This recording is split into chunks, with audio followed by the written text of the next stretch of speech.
Misteri tewasnya remaja berinisial MCP, 16, yang ditemukan tewas bersimbah darah di depan sebuah kontrakan di Desa Leuwi Sadeng, Kecamatan Leuwi Sadeng, Kabupaten Bogor mulai terungkap.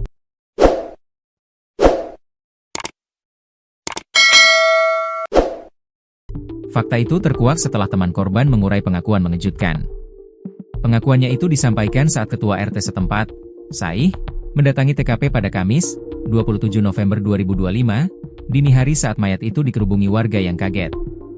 Saih mengaku bertemu dengan remaja lain yang mengaku sebagai rekan korban asal Cigudeg yang tewas mengenaskan itu. Saya bilang, "Masih temennya?" "Iya," katanya, "nangis dia." Cerita Saih saat ditemui tribunnewsbogor.com, Jumat, 28 November 2025. Rekan korban ini kemudian diamankan dan diperiksa sebagai saksi oleh polisi.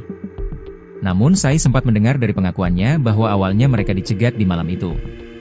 Semalam dengarnya dicegat di daerah Jambu, katanya yang sekarang satu orang di Polsek, temennya. Jadi katanya dia lewat langsung di Uber, katanya. Saat itu korban bersama rekannya menggunakan sepeda motor. Saat kabur dari kejaran itu, diceritakan ada sepeda motor yang terjatuh.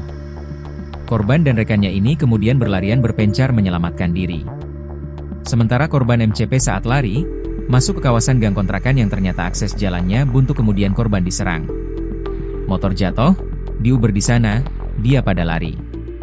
Pas lihat CCTV-nya, dia udah jauh, baru ada yang bawa itu, sajam, yang ngejar satu orang, katanya. Setelah kejadian, kemudian warga heboh temukan mayat. Saya juga menjelaskan kondisi luka yang dialami korban. Kata dia, korban mengalami luka pada bagian tubuh area tulang ekor atau pantat ke bawah. Diduga korban sempat mencoba menaiki pagar beton di area kontrakan itu karena jalan buntu, namun keburu diserang dari belakang.